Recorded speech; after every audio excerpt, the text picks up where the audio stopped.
Right off the top, I want to extend my most sincere apologies to all those rugby aficionados out there, and there are a lot of you, and being told that there's a huge difference between rugby league and rugby union. I didn't know what either of these things were before I started. I saw NRL, and I was correct in assuming that that meant National Rugby League, so I just assumed rugby was rugby. Well, apparently it's not, and you guys let me know of that in spades. For my second video on rugby, I wanted to throw an olive branch out there to all you folks who made a point of explaining to me, or at least telling me, that league and union are two different things. These are two different games. I had no idea. So I figured for my second video, I should jump on a union game. But I found something out there that I really hope kicks off here. I hope you guys appreciate it. The match I'm going to cover, the 1991 Rugby World Cup-final. So without further ado, let's get on with it. The 1991 Rugby World Cup, France and the All Blacks. Let's check it out.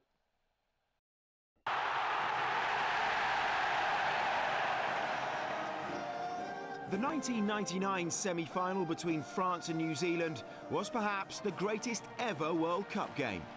Wow, that's a bold statement.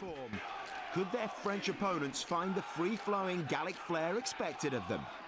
What the hell? Midway through the first half, with the Kiwis leading 6-3.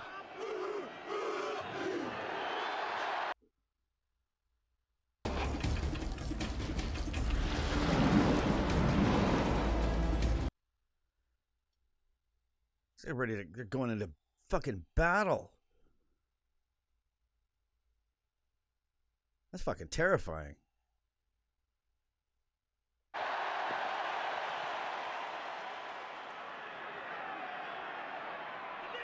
Gives it to Benazzi to make the hard yards. Lovely break from Dominici. He's got real. There we go. Lovely running. There we go. Oh. Just a metre short. And the French will want this one quickly. Oh, he just reached it. Oh, wow. How'd that ball sneak loose without anybody else? Wow. Okay, that was impressive. Okay, explain something to me, guys. I'm seeing a lot less lines on the field than in league. I think they're every 10, kind of like a football field, every 10 yards. And I'm seeing a lot less of them. So throw that in the comments. Let me know what that's all about, okay?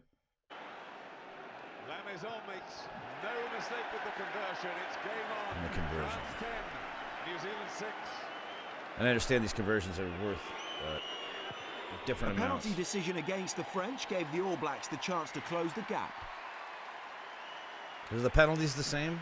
You know, yellows and reds? 10 minutes off?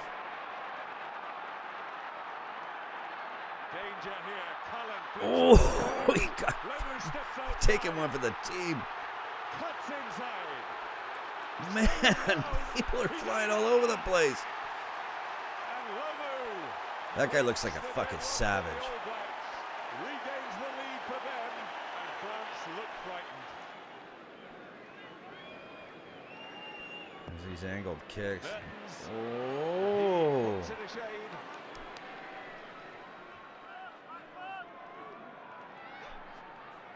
Oh, look at that through the middle, Umanga.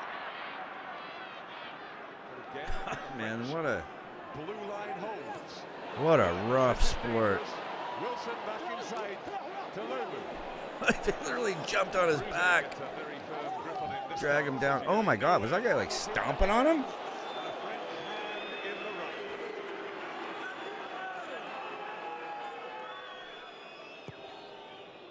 Looks good. Oh, it is. That was nice. Straight through the middle. So they're just throwing that out there to get the point, and that can come back the other way. Goes to La Maison. Oh yeah, that's right. You can kick it forward. Oh, that's right. Sorry, that was a. I get you. That was like a punt. I get you. The option back to Wilson. Back inside to Lomu. Look at this guy go again. Here he goes again. I'd be afraid to get in his way. Bundling them off, and the big man is Man, over for his second try. That guy looks like they got a time machine and went back to some fucking ancient battle and said, hey, man, we need you. Who is this guy? I'm sure like aficionados of the sport are going to know who this guy is from history. White to do it. Man. Little Dominici getting in there like a flanker. So is that 2 tackles there? 22. Good stuff from the French again. I can't even see where the ball is. Back it goes to La Maison. Over it goes, and that's the full set for La Maison in this match. So you have to, if you want to kick that for points, you have to do it during the play, or do you? That drop goal sparked a revival for the French.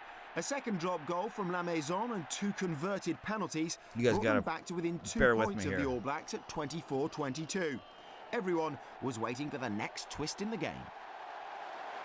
Okay, yeah, you guys got to forgive me here, because I went through watching that, watching League, which I was in no uncertain terms told that's not rugby, but they're both rugby, right? I mean, it's just a different kind of it. I know it's played on a much smaller, geographical area, but I mean they're still both rugby, right? I'm gonna catch shit for that. I know it. So, believe me, all respect to passionate fans of both games here, but it's tough. I mean, it was tough enough for me to figure out what was going on in the League game, and now I'm not sure if it seems more intense. Maybe it's because of the crowd. Like, this is obviously a massive event. This is a World Cup event. But I'm definitely noticing some differences, like the lines in the field. They don't seem to be as, there's not as many of them. Explain to me, someone, what the rule is on the tackle. Because if I remember correctly, the tackles in League, the defending team is required to back off 10 yards or 10 meters. I can't remember. Anybody who's within that boundary is not allowed to tackle, I believe. Yeah, clear it up for me, guys. Clear it up. I need my glasses. Please. I need to be able to watch this clear. Umanga, Mertens, Wilson. Wilson decides to go himself. Man, he just goes head first. Well, all the credit in the world to these athletes. And the French have it. Oh, so that was a turnover there. Terriers in those rucks at the moment. Dominici! Oh! Dominici scores for France. They take the lead.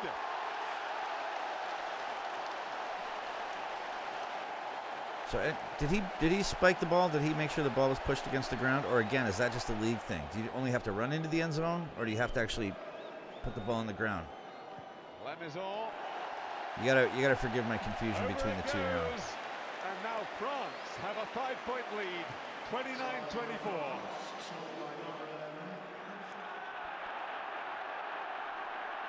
Look at that aggression, man. Amazing stuff from the French. Wow. In from the side went Maxwell. He only stopped him for a moment, though. Like, I can't even... Core of the wall, still driving on. They're only 5 meters short. I can't even see the ball. And there it goes. Chipped over and through it. Dort is there for the try. Did he kick that? Dort scores again. I mean, he had to have punted it with his foot, right? Because you can't throw forward. Wow. Oh, man. What an intense game. How many people are there? Excuse me. There's an upper deck and then a third. Wow.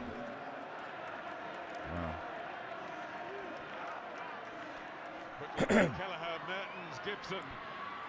Mertens getting it round. Umanga's I kicked the foot. Oh, wow, man. He and Bernard Sell are after it. Have to scoop it up. Oh, he can kick it. Oh, wow. Wilson's got a hell of a lot to do. He hasn't done it. Wow. Oh, shit, man. The try is given. Bernard Sell has surely won this game for France. My God. So this guy, the commentator, is saying that he surely won the game for them. So is this out of reach now? What do we got on the scoreboard? Over it Yeah. goes. France 43, New Zealand 24. So 43-24 for France at this point. Sorry, you can't see the score clock.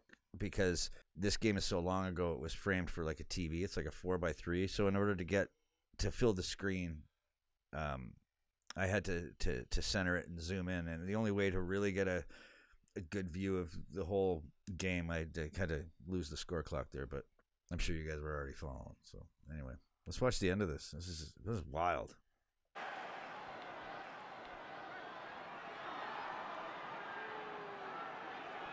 Marshall misses out. Wilson wriggles free. Over he goes under the post. So he's going to be able to kick that conversion from right in the middle of the field. Time almost. Just 6 seconds left on the clock. Injury time. So they have injury time. Oh, he loses the ball forward. Knows he's got to get the passes away. The French desperate to get. I don't remember seeing that in the league. The game is over. France have beaten the All Blacks. The biggest upset in the whole of Rugby World Cup history. Wow. The final result, a sensational France 43, New Zealand 12. Huh. So, okay, here we go. Let's take a look at this. So, let's see what this means. 43 to 31. Or sorry, 43 to 31. France over New Zealand. And I'm assuming the All Blacks are... They certainly seem like a legendary team by the way the announcers were talking. So tries. That's kind of like a touchdown equivalent. And I'm sorry for constantly using American football references, but it's the only reference I have. And I'm not an American football fan. I don't watch the CFL or the NFL. I mean, they've been around me my whole life. All my friends watch it, so like I kind of know. That's the only reference I have. So tries, like touchdowns. So 2. For New Zealand conversion, Matthew Martins and PEN. What's PEN? And then the other side, wow, tries. I want to know if the drop goals. What's a drop goal? What does that mean? And is there a stat for turnovers? Because it seemed to me that that New Zealand turned over the ball several times, at least in the half of the match that I saw there. So. Yeah, anyway, let's pull this out of here. So I hope everybody enjoyed that reaction to Union. I tried to pick a game that I thought would be exciting, historical, and one that you Union fans would appreciate. I didn't want to get anyone saying, oh, man, why'd you pick this game? Or that's not my team. Or I wish you'd picked this team. So I just went kind of back in time. I know that France and the All Blacks aren't always everybody's teams. But it was something historical. It's something that took place, 26 years ago. So what I'm really curious about is how many people still feel passionate about that game. Was there anybody that watched that game when it happened? I want to hear from you. I want to hear the answers to some of my questions, like the intensity of that crowd, and tell me about that crazy fucking war dance that the All Blacks do before the match. I know they lost, but man, that would be an intimidating sight. Looking down any field of battle, that would be a scary thing to witness. Where does that come from? Is it a native tradition, a Pacific native tradition, or an Aboriginal tradition? Where does that come from? Please, somebody fill me in on that and explain the nuance of it to me. Yeah, tell me about the field, guys. And girls. I'm starting to kind of put pieces together in my head on the differences of the game. I mean, some of them are obvious, but I think there's a lot more that's different in this game that I'm missing. The tackles and the player placement post-tackle. Anyhow, I asked a lot of questions during that. I asked some questions here. Please tell me about this game. Tell me about the differences between the two games. I understand they're different now, but tell me the differences. Tell me things I might not have picked up on. Tell me things that you like better, specifically from one game to the other. I'm going to close out with a massive thank you to everybody who subscribed to my channel over this video. I don't know. I don't even know the word for it. It blew me away. I'm so happy to have you all here on my channel. I'm going to do a lot more rugby reviews coming. A lot more. I got my own content I have to put out too, so if you see some, fiction, pop culture related stuff pop up, don't worry. The rugby is coming back. What should I do next? Tell me in the comments. What should I review next? Give me a game. Give me a tournament. Give me a player. Are there any highlights on YouTube that I should be looking out for or going to pick up and review? Highlights of players, highlights of teams, tournaments, games, championships, you name it. If there's something you want me to check out, tell me what it is, and I will put it on the list. The top 10, the first 10 comments that includes a suggestion of something for me to watch, those are the ones that I'm going to hit. That's going to be the opening list for this segment and soon-to-be playlist portion of my channel, which is Balefire. As always, if you're still watching right now, you're my favorite person in the world. If you've subscribed and liked the video and left a comment, I love all of you. Thank you for helping me build this channel. It's getting bigger. Please help me get it bigger still. You guys are the best. May you all find water and shade. And until the next time.